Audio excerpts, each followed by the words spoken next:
अॻूणी अमरीकी Congress member Barney Frank जेको मशहूर तौर ते वॉल स्ट्रीट ते वरितो ऐं पाण खे पहिरियों ॼातल पधिरो हम जिन्स परस्त निमांदनि मां हिकु बणियो, अंगारे जी राति फ़ौत थी वियो। अमरीकी मीडिया रिपोर्टुनि हू फ्रैंक जेको 3 ॾहाकनि खां वधीक अरसे ताईं हाउस ऑफ निमांदनि में ॾुखण महसूस जी निमांदगी करे थो, अप्रैल खां मेन में पंहिंजे घर में अस्पताल जी संभाल में रही रहियो हो। रूसी सदर व्लादिमीर पुतिन ऐं संदसि चइनी हम मनसब शी जिनपिंग बीजिंग में मुलाक़ात खां पोइ हिकु गॾियल पधरनामी ते सहियूं कयूं आहिनि, जंहिंमें घणकतबी दुनिया ऐं ॿियनि लाॻापनि जी नए क़िस्म जी तामीर ते ध्यानु ॾिनो वियो आहे।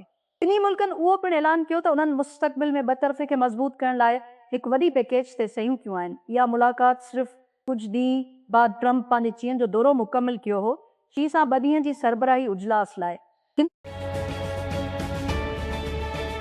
स्टेबिलिटी AI स्टेबल डिफ्यूजन जी पोयां कंपनी ऑडियो मॉडल्स जो हिकु नओं ख़ानदान जारी करे रही आहे, जंहिंखे स्टेबिलिटी ऑडियो साब सां सॾियो वेंदो आहे। मथियनि मॉडल 6 मिंटनि खां वधीक अरसे जी प्रोफेशनल ग्रेड म्यूज़िक पैदा करे सघे थी। कंपनी दावी कई कंपनी जारी करी रही आहे 4 नवां मॉडल स्टेबल ऑडियो रिडे नाले हेठि नन SFX संजीम पीट्रोलर विचोले सैम्बी पीट्रोलर नंढी मॉडल जो जोड़ो ऑन डिवाइस आवाज़ ऐं मौसीक़े जी नस्ल लाइ 2 मिंटनि ताईं मौज़ू आहे। काल जी वॾे ख़बर उहा हुई त गूगल जो मंसूबो हो पंहिंजी रवायती ॻोल्हा खे AI ताक़तवर तजबे जी हक़ में उॾाई, पर गूगल वाहिद कंपनी नाहे जेका दरियाफ़्त जी ईंदड़ नस्ल लाइ रथाबंदी करे थी। अॼु सुबुह ब्लूमबर्ग खे ख़बर आहे एंडरसन जी पुठभराई एक्सा लिब्स, जंहिं साॻे मार्केट जे पुठियां वञण लाइ $1 बिलियन जे क़ीमत जे मुक़ाबले में $30 मिलियन कयो आहे, ऐं उहो हिसो आहे शुरूआत जी कल्ह जो सभु कुझु AI ॻोल्हा जो ताक़ुब कंदी आहे, जेको ख़ामोशीअ सां सारिफ़ AI में सभ खां वधीक परकशिश हदफ़नि मां हिकु बणिजी चुको आहे।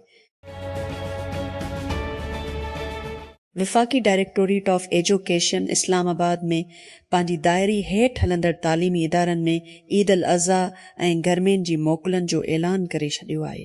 समय ते जारी कयल बाज़ाब्ता नोटिफिकेशन मूजिब फेडरल डायरेक्टोरेट ऑफ एजुकेशन तंतस्किंदड़ समूरा इदारा मई खां 2 जुलाई गुज़िश ताईं मोकलुनि जा ॾींहं हूंदा, क्लास 2 अगस्त गुज़िश 30 ते ॿीहर शुरू थींदा।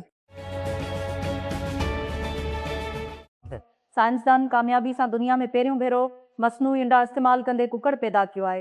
हिकु वॾी कामयाबीअ जो निशानो बणायो वियो आहे, जेको मुस्तक़बिल जे सिंचिश ते मदद करे सघे थो महदूम थियल पखियुनि जे नस्लनि जहिड़ोक विशाल मुआ खे बहाल करण लाइ।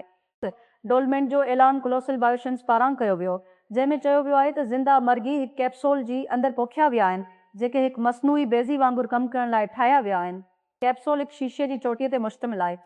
साइंसदाननि खे केतिरनि ई हफ़्तनि ताईं ककड़ जी तरक़ीअ जी निगरानी करण जी इजाज़त ॾिनी वई। पाकिस्तान किस्टम खाते सॼे मुल्क में इसनगलनि ख़िलाफ़ मुहिम तेज़ करे छॾी आहे, जंहिं दौरान करोड़नि रुपयनि जो गैर क़ानूनी सामान हथु कयो वियो आहे। वफ़ाक़ी हुकूमत ऐं फेडरल बोर्ड ऑफ रेवेन्यू जी हिदायतुनि तहत शुरू कयल कोऑर्डिनेटेड क्रैक डाउन जी हिसे तौरु गुज़िरियल 2 हफ़्तनि दौरान $20 billion chief collector customs enforcement Islamabad जी ऑफिस मूजिब सॼे मुल्क में सी किस्टम इन्फोर्समेंट कलेक्टरनि पारां गिरफ़्तारियूं कयूं वयूं। गडानी ॿुधायो त सभ खां वधीक वसूले $अरबनि रुपयनि जी आहे। $20 मिलियन सां सरगूदा 2 नंबर ते, $20 मिलियन ऐं कोइटा सां ज़ब्त कयल सामान में $20 मिलियन।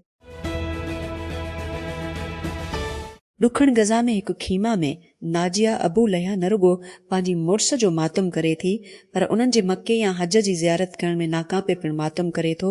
1 साल अॻु जंग ऐं सरहद जे बंदिश जे करे फ़ौत थियण खां अॻु तुलीअ जे इसराइली हमले खां अॻु घटि में घटि बेज़ीरस गज़ाई हाजिन हर साल हज कयो। अक्टूबर में जंग बंदीअ जी दस्तख़त, जंहिं वॾे वेड़ खे रोकियो, फ़िलिस्तीनियुनि जी नए सफ़र जी उमेदुनि खे वधायो, पर उहे हरकत ते मुसलसिल सख़्त पाबंदियुनि जे करे ड्राही विया आहिनि। Islamabad bureau report supreme court रावलपिंडीअ जी नौजवान औरत खे गैरत जी नाले ते क़त्ल करण वारे केस में जवाबदारनि खे नोटिस जारी करे छॾिया, जंहिंखे जर्गी पारां पसंद जी शादी रद्द करण बाद क़त्ल कयो वियो। चीफ जस्टिस ऑफ पाकिस्तान या आफरीदी जी सरबराही में जस्टिस मोहम्मद शफीअ सदीकी ऐं जस्टिस मियां गुल हुसन औरंगज़ेब ते ॿुधल सुप्रीम कोर्ट जी ॾिड रकनी बेंच लाहौर आहे कोर्ट रावलपिंडी बेंच जी फ़ैसिले ख़िलाफ़ पंजाब जी प्रोसिक्यूशन डिपार्टमेंट तरफ़ां दाख़िल अपील ते नोटिस जारी करे छॾिया जंहिं में जरगी जी मेंबरनि ज़ियाउल्लाह ऐं ज़फ़र महर समेत ई फ़ेबरवरी ते ज़मानत मंज़ूर कई वई तुंदस शइ कराची जी सीशनपुर लांडे वारी इलाइक़े में हिकु मदरसे में पंहिंजे ॿिनि शागिर्दनि खे जिनसी ॾाढाई जो ॾोह पियो साबित थियण ते हिकु आलम खे 2 भेरा 23 साल क़ैद जी सज़ा ॿुधाए छॾियईं। एडिशनल डिस्ट्रिक्ट एंड सेशन जज नसीर नूर ख़ान जिनसी ॾाढाई जे 2 केसनि में कारी मोहम्मद अनवर ख़िलाफ़ फ़ैसिलो ॿुधायो जंहिं जूं सज़ाऊं हिकु ई वक़्तु हलंदियूं। अमरीका गज़ा ते इसराइल जी उॾिन सालनि जे मुआसिरे खे टोड़ण जी कोशिश कंदड़ फ्लोटला मशन में शामिल चइनि कार ते पाबंदियूं लागू करे छॾियूं आहिनि। पासिन मिलियन माण्हुनि जो घर आहे उन्हनि मां घणा इसराइल जी नस्ल कशीअ वारी जंग जी करे बेघर थिया आहिनि त पाबंदियुनि जो ऐलान तुज़दारीअ ते कयो वियो जॾहिं घटि में घटि 3 कारकुननि खे अगवा कयो वियो जॾहिं गज़ा तरफ़ इमदादी जहाज़नि जी इसराइली मुदाख़लत दौरान अगवा कया विया जेके इनक्लियो में इमदादी तरसेल ते इसराइली पाबंदी सभु खुराक ऐं ॿियनि ज़रूरतुनि जी कुलत खे मुंहुं ॾेई रहिया आहिनि। इसराइली कानून साज़नि हिकु बल खे अॻिते वधाइण लाइ वोट ॾिनो आहे जेको पार्लियामेंट खे टोड़े छॾींदो ऐं जल्द चूंडनि लाइ रस्तो हमवार कंदो। अरबा ते हिकु इब्तिदाई पढ़ाईअ में सुसरनि मां सुसो कानून साज़नि हक़ में ऐं कंहिं बि मुखालिफ़त में वोट न ॾिनो जॾहिं त बाक़ी पंहिंजो वोट कासिस्ट न कयो। वर्ल्ड हेल्थ ऑर्गेनाइजेशन WHO चयो आहे त डेमोक्रेटिक रिपब्लिक ऑफ कांगो ऐं युगंडा में एबोला जी शकी केसनि जो तादादु ॾहण ताईं वधी वियो आहे। ॾहण शकी मौत सां WHO जे एमरजेंसी अरबा ते जेनवा में मुलाक़ात कई जिते डायरेक्टर जनरल टेड्रोस अदानोम गबेरियोस सहाफ़ियुनि खे तस्दीक कई त वायरस बैन अल अक़वामी तशवीश जी अवामी सिहत जी एमरजेंसी आहे पर हिकु वबाई एमरजेंसी नाहे। न्यूयॉर्क शहर जी होटल ऑपरेटर्स ऐं यूनियन 8 सालनि जे मज़दूरनि जी मुआहदे ते पहुची विया आहिनि जेकी तक़रीबन 10 मज़दूरनि खे ढिकींदा आहिनि। उजरत कम जी लोड ऐं अमले जी सतह ते हड़ताल खे रोकियो वियो आहे जेको फीफा वर्ल्ड कप खां अॻु शहर खे तबाह करण ख़तरो हो। वजी डंडापानी एसोसिएशन जी सदर ऐं चीफ एग्ज़ीक्यूटिव अतुज़दारी ते चयो आहे त मालिकनि जे विच में मूड मजमूई तौर ते मस्बत वो हफ़्तनि जी ॻाल्हियुनि खां पोइ जेतोणीकि 7 अहम रिआयतूं ॾिनियूं। उत्तर कोरिया जे पहिरीं रांदियुनि वारी टीम 8 सालनि में सां ॾुखण जो दौरो करण लाइ एशियन वोमेन्स चैंपियंस लीग जी फाइनल में पहुची वई आहे। नायगोयांग वोमिन FC जे 7 FC वोमिन ते जिनसीअ जी फतह सां नायगोयांग पंहिंजी मुखालिफ़नि खे ॾुखण खां शिकस्त ॾियण लाइ पुठिती आयो। हू अरबा ते 7 में तूफ़ानी बरसात जी विच में सख़्त वेड़ वारी सेमी फाइनल में बग़ैर कंहिं वॾी फ्लैश पॉइंट जी मुनसिफ़ाना रूह में खेॾियो वियो। गिथहब माइक्रोसॉफ्ट जी मिल्कियत वारी मशहूर डेवलपर प्लेटफॉर्म तस्दीक कई त उहो हैक कयो वियो ऐं हमले कंदड़नि तक़रीबन 10 अंदरूनी कोड रिपोस्ट्रीज़ मां डेटा चोरी कई हुई। कोड होस्टिंग ऐं शेयरिंग जो एक्स ते पोस्टनि जे हिकु सीरीज़ में चयो त इन वटि गिथहब जे अंदरूनी ज़ख़ीरनि खां ॿाहिरि महफ़ूज़ कयल ग्राहक जे मालूमात ते असर जो को सबूत नाहे पर नोट कयो त उन जी तहक़ीक़ जारी हुई।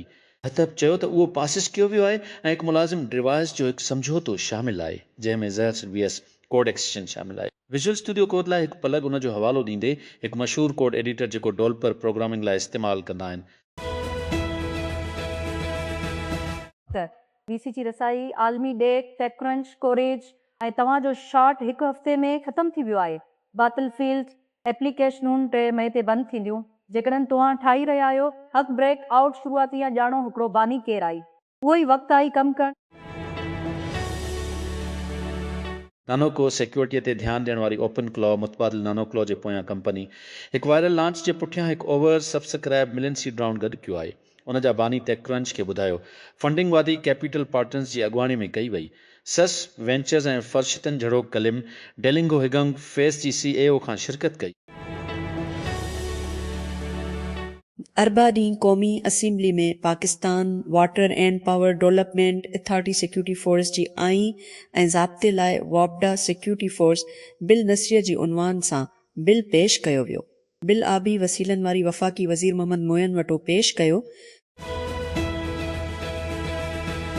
खैबर पुख्तूनख्वा में रिपोर्ट थियल ताज़ो ऐं पीकिस केस मुक़ामी ट्रांसमिशन निशान ते खुदशा पैदा कया आहिनि। उहो मशवरो ॾिए थो त वायरस हाणे ॿियनि अल अक़वामी सफ़र सां ॻंढियल इंफेक्शन ताईं महदूद न रहे। ऑगस्ट रिश खां वठी ख़ैबर पुख्तूनख्वा में तस्दीक थियल मपुक्स केस रिकॉर्ड कया विया आहिनि, जिन में लुक्शल में रिपोर्ट थिया ऐं हिकु मौत डिस्कोर्ड आवाज़ ऐं वडियो कॉलनि लाइ आख़िर खां आख़िर ताईं इनकरप्शन जो पंहिंजो रोल आउट मुकमिल कयो आहे। कंपनी चयो त तहफ़ुज़ हाणे स्टेट चैनल्स खां ॿाहिरि सभिनी कॉलनि ते लागू थिए थो। सार्फ़िन खे फीचर खे दस्तियोर ते चालू करण जी ज़रूरत न आहे, जीअं शामिल कयल सिक्योरिटी डिफ़ॉल्ट तौर ते फ़ाल कई वई आहे। फिनलैंड जी यूनिवर्सिटियुनि में सेप्टेंबर जी दाख़िला लाइ दाख़िल थियल हज़ारनि पाकिस्तानी शागिर्द वधंदड़ गैर यकीनी सूरतहाल खे मुंहुं ॾेई रहिया आहिनि, छाकाणि त वीज़ा सां लाॻापियल सफ़री ऐं रिहाइशी इजाज़त नामनि जी प्रोसेसिंग सां लाॻापियल देर ऐं रसाए जा मसइला संदनि मनसूबनि खे मुतासिर करे रहिया आहिनि। पाकिस्तान में फ़नी सफ़ारतखानो कमु न करण सां शागिर्दनि खे रिहाइशी इजाज़त नामे जी तरीक़ीकार ऐं बायोमीट्रिक तस्दीक लाइ कुतर ख़ासि तौर ते दूह ते भरोसो करणो पवंदो, जॾहिं त केतिरनि ई मुतासिर शागिर्दनि जो चवणु आहे त मौजूदा सूरतहाल उन अमल खे वधीक ॾुखियो बणाए छॾियो आहे। पाकिस्तान जी ऑलराउंडर सलमा अली आगा खे सिलेट इंटरनेशनल क्रिकेट स्टेडियम में बांग्लादेश ख़िलाफ़ ॿिए टेस्ट दौरान आसीसी ज़ाब्ता इख़लाक़ जे लेवल जी भनकड़ी करण ते इंटरनेशनल क्रिकेट काउंसिल पाकिस्तान जे छंड ॿी इनिंग्स में पेश आयो, जॾहिं त सलमा ई ओवर में आउट थी वियो। पोइलनि ॾांहुं वापसि हलण दौरान हिन पंहिंजे बैट सां हिकु इश्तिहारी होर्डिंग खे मारायो।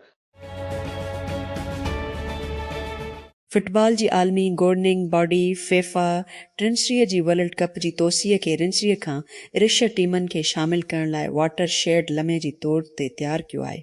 उन्हनि क़ौमुनि लाइ दरवाज़ो खोलियो आहे जेकी अॻु कॾहिं बि क़ाबिलियत हासिल न कयूं आहिनि। दर हक़ीक़त 4 टीमूं हिन ऊन्हारे में उत्तर अमरीका में पंहिंजी पहिरीं वर्ल्ड कप ते रांदि कंदियूं। केप वर्डी, कीराको, अर्दन ऐं अज़बस Goma Democratic Republic of Congo सादकी पीटरक रिसे अञा ताईं पंहिंजे 19 सालनि जी धीउ जूडत जी गुम थियण सां विढ़ंदी रही आहे। मोंगवालो में कांगो जी ओभर वारी जमहूरिया में हिक खां खने शहर जूडत अञा ताईं हिक ॿिए वबा सां विढ़ंदी आहे। सिर्फ़ 19 सालनि में 17 हमड वाज़े बयान करण लाइ वॾा आहिनि। उहो हुकूमतुनि शपंग कंपनियूं ऐं इंश्योरेंस फराहम करण लाइ उहो ॼाणणु मुश्किल बणाए थो त कंहिं ख़ासि वक़्तु उन ते छा थी रहियो आहे। उहो मदद नथो करे त इहे जदीद दौर जा जहाज़ अक्सर जदीद टेक्नोलॉजी सां लेस न हूंदा आहिनि या उन्हनि सेंसर्स जे पोयां सही सॉफ्टवेयर जेकी इहे ॾिसंदा आहिनि उन्हनि जो सही तजियो करण लाइ। वाटर मास्टर हिकु आर्लिंगटन वर्जीनिया जी बुनियाद ते शुरूआती हिन मसइले जो हल ठाहे रहियो आहे, जंहिंखे स्मार्ट मास सॾनि था। उहो लफ़्ज़ी तौर ते मौसम जी सख़्त सेंसर्स जो हिकु पीकीज आहे, जहिड़ो कैमरा ऐं रेडियो जेकी ॿेड़ीअ जी मास्ट ते हलनि था ऐं हक़ीक़ी वक़्त जी सामुड़ी डेटा खे रैली करे सघनि थियूं। हिकु एनालिटिक्स प्लेटफॉर्म सां गॾु जेको उन समूरी मालूमात जी तशरीह करे सघे थो। क्वार्टर मास्टर उन खे मुसल वरायल सेंसिंग नेटवर्क जे तौर ते हवालो ॾिए थो। लिखियलु जहाज़नि लाइ हिकु छड़ो दिमाग़। गुज़िरियल कुझु महीननि में फगमा ओपन एआई एंथ्रोपिक सां पार्टनरशिप कई आई। AICLI टोल्स छड़ो क्लॉथ कोड ऐं कोडेक्स लाइ सपोर्ट करण लाइ सार्फिन खे उन्हनि कोडिंग माहौल खे उन जी डिज़ाइन सॉफ्टवेयर सां गॾु इस्तेमालु करण जी इजाज़त ॾियण लाइ कंपनी हाणे हिकु नई AI एजेंट जी ज़रिए AI स्मार्ट ते पंहिंजो पाण खे तयारु करे रही आहे, जेका उन जी ताउन वारी कैनवास में हलंदी आहे। फगमा जो चवणु आहे त सारिफ़ पंहिंजी नई AI एजेंट खे हिदायत करण लाइ कुदरती ॿोलीअ जी मतनि जी इशारनि खे इस्तेमालु करे सघनि था। नई डिज़ाइन ठाहिण लाइ मौजूदा खे एडिट करण या कमु पाण मुरादो करण जहिड़ोक मौजूदा डिज़ाइन जी वरहांगीअ खे पैदा करण सार्फ़िन खे केतिरनि ई एजेंटनि खे बि बाहि ॾेई सघे थो, जेकी हिक वक़्त में मुख़्तलिफ़ कमु करे सघनि था। School for contemporary and Islamic learning, जंहिंखे CL पिणु चयो वेंदो आहे, तनक़ीद हेठि अची वियो आहे जॾहिं हिकु वालिदेन इल्ज़ाम हयो आहे त उन जो लाहौर डिफेंस कैंपस अञा ताईं शागिर्दनि खे इम्तिहाननि में शामिल थियण जी घुर्जाए रहियो आहे।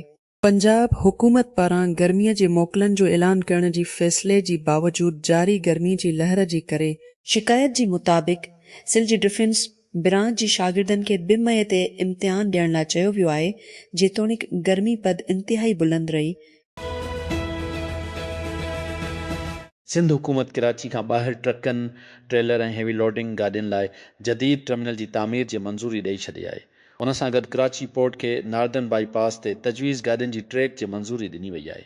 वो फ़ैसिलो सीनियर वज़ीर शर्जिल इनाम मेमण जी सदारत हेठ सिंध मास ट्रांज़िट अथॉरिटी जी उजलास में कयो वियो, जंहिंमें ट्रांसपोर्ट ऐं इंफ्रास्ट्रक्चर जे केतिरनि ई वॾनि मनसूबनि जे मंज़ूरी ॾिनी वई। पाकिस्तान जी फास्ट लेजेंड वसीम अकरम बांग्लादेश खिलाफ पाकिस्तान जी पठ भराई टेस्ट शिकस्तनि जो वाज़े शाइज़ो आइस मेहमान जी कारकर्दगी ते मायूसी जो इज़हार कंदे रेड बॉल क्रिकेट में अहम अकबराए ते मेज़बान टीम खे सारायो आहे। बांग्लादेश आख़िरी सुबुह ते सीरीज़ फतह करे वरिती। संदन ज़िलरनि पाकिस्तान जूं आख़िरी 3 विकेटूं खणी हिकु जामे फतह मुकमिल करे वरिती।